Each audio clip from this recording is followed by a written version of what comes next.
Hello, my lovely listeners. I'm Dr. Mary Barson. And I'm Dr. Lucy Burns. Welcome to this episode of Real Health and Weight Loss.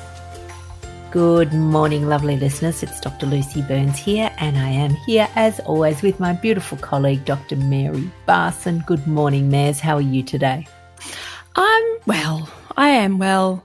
And I'm excited about today's topic because it covers kind of my most favourite therapeutic tool, or at least one of my most favourite therapeutic tools, hypnotherapy. Absolutely. And what we're going to talk about today, lovely listeners, is we're going to sort of talk a little bit about what hypnotherapy is, what hypnosis is, what meditation is, and what mindfulness is. So there's sort of four little branches to our tree. And I think, again, you know, we love kind of just being very clear on definitions because people use terms interchangeably sometimes, particularly in popular culture, and it's not always accurate. So what we're wanting to do is give you the lowdown on what these terms are and how they can help you. So I remember, lovely Lucy, back in 2019 when I met you. I remember it really well. A great day. It was a great day. So you and a whole lot of very clever low-carb doctors had put on a low-carb event for doctors in Melbourne, and I was a low-carb doctor, so I went along, and I remember watching your fabulous talk on the hormonal theory of obesity. And just as you introduced yourself, I just was struck by all the things that we had in common, you know, sort of common struggles with metabolic disease, common sort of career paths, and also that you were a medical hypnotherapist. And I was a medical hypnotherapist. So I tracked you down at lunchtime, as you remember, and got talking. And, you know, the rest is history. But hypnotherapy is one thing that brought us together. Absolutely. And even more in common, you and I both did the same course. We did. Different times. But then I remember we did meet up again at a sort of refresher day. Yep. That the same wonderful Dr. Alan Fay put on for us. Not just us, but for everybody.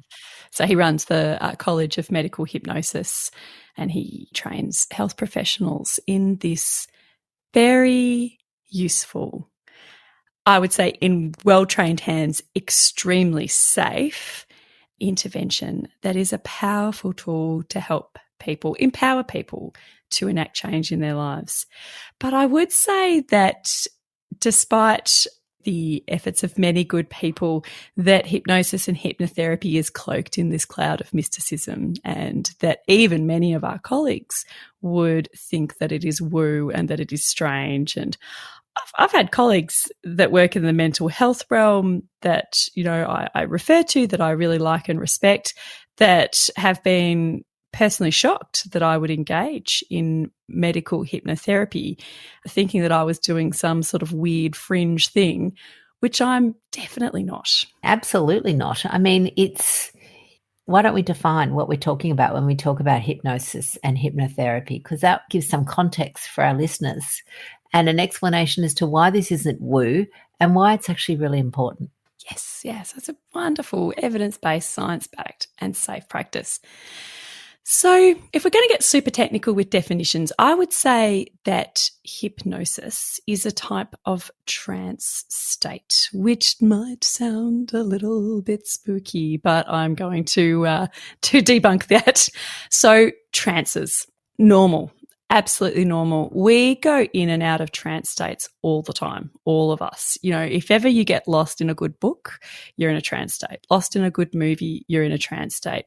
If you're in that state when you're driving home along a really familiar road, and then all of a sudden, you know, you're like almost all the way home, you're turning into your driveway and you can't really remember how you got there, trance state. If you've had an event that was quite frightening, being afraid, fear sort of puts us into trance states. Sometimes we can have a frightful event that we actually have difficulty recalling some of the details later. That was a trance state. Daydreaming, just sitting down, staring at a wall, or if your mind wanders while you're washing the dishes, that's a trance state. So they're natural and normal and is something that our human brains do all the time. And hypnosis is a type of trance state where you're in a sort of a state of increased awareness in that your conscious mind is still there, it still knows what's going on, but it's sort of just put on the shelf, so to speak. And then your subconscious mind becomes more open to positive suggestions. And the thing about hypnosis is that you're in control the whole time. This is a really important part to debunk, I think. You can't actually be hypnotized to do something you don't want to do. You have to consent to every single stage, else the process doesn't work. That's just how our brains work. So it has to be something that you agree with and that you consent to. And interestingly, there are different brainwave patterns that occur when we get into this trance state that we can measure, on EEGs, and it's a perfectly normal physiological phenomenon. I often explain to people, because they might be a bit scared or reticent, what's it going to feel like? And the great question, you probably get this all the time, is, are you going to make me quack like a duck? And the answer is always no. No, of course, I'm not going to make you do that. That would be ridiculous. But the feeling that I describe it for, it's a really beautiful feeling. It is very relaxing. And so relaxing. It's, if you've ever had the opportunity to perhaps have a nap on the couch while the busy world is going on around you, maybe you're at home and there's, you can hear some clattering in the kitchen and you can, you're aware of perhaps, dog barking or something like that, but you have no interest in engaging in it. You're sort of just half, people call it half asleep. That's actually a hypnotic state. If the house was on fire, you could easily get up and evacuate. So you are still in control, but you have no desire to interact with your external environment while you're in a hypnotic state. It is. I think another way to explain it is a lot of people have done like a yoga class or they've done meditation. And at the end of yoga, how you'll lie down and do some relaxation. And you might feel this lovely sense of calm well-being when you're in that relaxed state, or people who meditate will know what I'm talking about, that lovely, calm, relaxed state. That's the relaxed trance state. And it's beautiful and perfectly natural. And coming back to clucking like a chicken, I think we should address this. So stage hypnotists. It was actually quack like a duck, but never I'm mind. Sorry, quack like a duck. Eat an onion and tell everyone it's a delicious apple. Things that stage hypnotists do. I've seen a few stage hypnotists. I think they're incredibly clever people, and what they are extremely good at, like this is their genius. Stage hypnotists are extremely good at picking the people that want to make a silly goose of themselves. This is what they do. I have been to a few stage hypnotist shows. I really don't want to go up there and eat an onion and tell everyone it's a delicious donut and make a fool of myself. I have no desire to do that. And they would never pick me. Not in a pink fit would a stage hypnotist, because they can tell. So they self-select that the people in the audience who really want to do it, and not everybody who puts their hands up and says, pick me, is going to want to be hypnotized on stage. So that is their genius. They're also skilled at their craft, and they are picking people who are absolutely consenting to the process and want it to happen. And then that's what they do.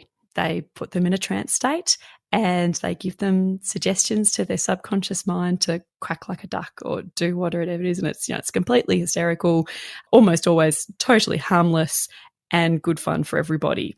But it does, for the people like me who like that would be mortifying if I was on stage doing that, it can set this kind of fear that hypnotists or hypnotherapists have some kind of unruly power to make you do something that you would not do, that you would never do. And that is not the case. It's called a rapport state. So you have to trust the person who does the hypnotherapy, or in the case of, at least with the hypnotist, you submit to the authority because you want to be the silly goose on stage. And the stage hypnotist can tell that you want to be a silly goose. So they just enable you to make a silly goose of yourself. And the interesting thing about that is that at a conscious level, you may say, oh, no, I don't want to make a silly goose of myself, because not many people would say that they want to do that. But at a subconscious level, you really want, you're interested, you want to know what's going to happen, you want to know how it's going to feel, and your body language, which is what they are the experts in, depicts that. So they can go around and they'll be able to pick the half a dozen people who are going to, as Mary said, consent and basically be suggestible. Yeah. And it's great fun. I've thoroughly enjoyed it. I think I've been to about 3 in my life. And 2 of those was out of curiosity because I was learning hypnotherapy and I just wanted to see it. And yeah, it was great fun. They're clever people. They really are. And indeed, there is often quite a lot of crossover between people who are stage hypnotists and also therapeutic hypnotherapists. So people often do both, and they use their skills to both entertain and to engage in therapeutic hypnotherapy. You and I are not stage hypnotists. No. Emphatically not. Yeah. Absolutely not. And this is the hypnotherapy component of it is a therapeutic. So therapeutic therapy means, some benefit. So there is a beneficial component that occurs while you're in the trance-like state. So while you're hypnotized, then there is some benefit that occurs to you that is not clucking or quacking. That's right, because that's kind of for the benefit of the audience. Yeah. So I could talk about what happens, in my rooms. I do quite a lot of hypnotherapy for people where we harness the power of their subconscious to make changes in their lives, whatever changes people want to make. Smoking cessation, it's a really good one. To drink less alcohol or no alcohol, to improve sleep, manage stress, to make better food choices or more healthful, helpful food choices. These are the things that I love to use hypnotherapy for. Absolutely. And I can think of a recent one that we did, which we called the fuel gauge, which was really about helping people stop when they're full. And there's lots of reasons why at a subconscious level we don't stop when we're full. And again, being subconscious means you're not necessarily aware of them. But for lots of people, as an example, they were told they had to eat everything on their plate, that it was wasteful to, throw food out, or that they wouldn't get dessert if they didn't eat everything on their plate. And so they're constantly eating everything on their plate. And even though their conscious brain goes, I don't want to eat that much, I'm full, they still eat it. So you can use hypnotherapy as a way to kind of sneak in the back door of the subconscious brain and rewrite some of those stories. And it's powerful. I love it. Yeah, it's rewriting the stories in your head to be more helpful. How the hypnotherapy process works, either in person in our consultation rooms or via our guided hypnotherapy recordings that we do in our 12-week program, in our membership program, and also we've got a standalone medical hypnotherapy course, is that we get you into that beautiful, relaxed, perfectly natural trance state of hypnosis. And then with our special skills, we then guide you through subconscious suggestions, some powerful, positive subconscious suggestions that really sink in deeply into your subconscious to empower you to make good changes. Absolutely. And here's an interesting thing that I find happens. So sometimes people, particularly if I've done that in my rooms, they'll hop out of the chair. I have a special chair just to help with relaxation, and then they'll want to talk about it. And I go, no, we're not talking about this, because I want it in your subconscious brain. I don't want it in your conscious brain. I want it in your subconscious brain. So we don't need to talk about it or discuss it or bring it into the frontal cortex. And the way I think about it is that it's a little bit like a dream. Like when you wake up from a dream in the morning, you can almost remember it crystal clear, word for word. And then as the day goes on, it sort of goes away. You can't, it's like trying to gather, little bits of just gossamer. They just sort of float away. You just can't quite get it anymore. And by the end of the day, you've completely forgotten it. And that's often how people experience hypnotherapy. They'll wake up, they'll come, they'll go, yeah, I remember everything. And they want to talk. No talking. And then as the day goes on, they can't quite remember it anyway. Yes. And they are in control at every single point. And if there was a situation where someone got a suggestion via the hypnotherapy that they didn't agree with, that they didn't like, it wouldn't stick. So you have to accept and agree with every suggestion that is made. Yeah. Otherwise, you'd have charlatans out there, wanting you to hand over all their money. We just can't do that. It's not magic. Yeah, we wouldn't do it, and also we couldn't. No. We also wouldn't. Yeah. But interestingly, what are your thoughts on this, Mare? So sometimes people will do some hypnotherapy and have a really good result. Let's say they want to stop drinking. They'll do a couple of sessions, great result. And then after 6 months, it wears off. Why do you think this happens? Yeah, I think it can happen for a few reasons. And it comes back down largely, though, to the stories in our head. So hypnotherapy is a powerful way to change unhelpful stories in our head to more helpful stories. But over time, sometimes, old behaviours, old patterns can seep back in and it can start to change those subconscious stories again. So sometimes people need a top up and, this is how it is with life. Behaviour change, healthy change is a continual process. Nothing we do is set and forget. You are always having to cultivate, if you like. And I think for a lot of things for people to be mindful of, there is subliminal messaging that goes on throughout our lives every single day. And I know you hear us talking about marketing companies, but they are the kings of it. That subliminal messaging, we have to find ways often to counter that. So that's when, again, this is why when we do our hypnotherapy course, the 31-day course, you don't just get it for, 2 weeks or 10 weeks or 3 months. You get it forever because you may well need to go back and revisit it. And it is available, therefore, to do it at any stage because other people are coming in trying to influence your subconscious. And this is your opportunity to counter that. Yeah.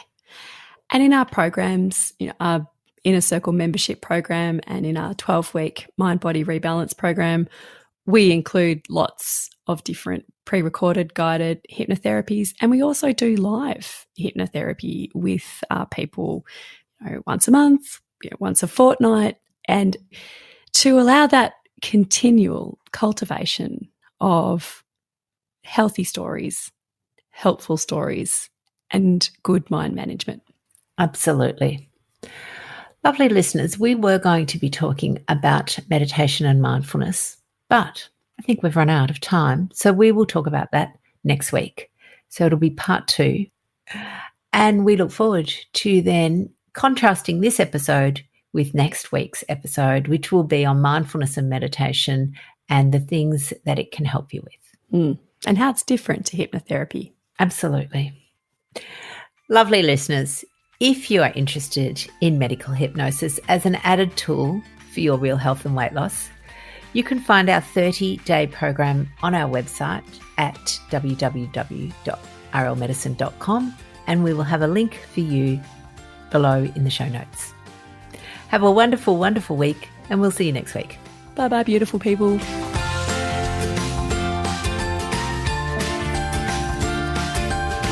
So, my lovely listeners, that ends this episode of Real Health and Weight Loss. I'm Dr. Lucy Burns. And I'm Dr. Mary Barson. We're from Real Life Medicine. To contact us, please visit rlmedicine.com. And until next time, thanks for listening.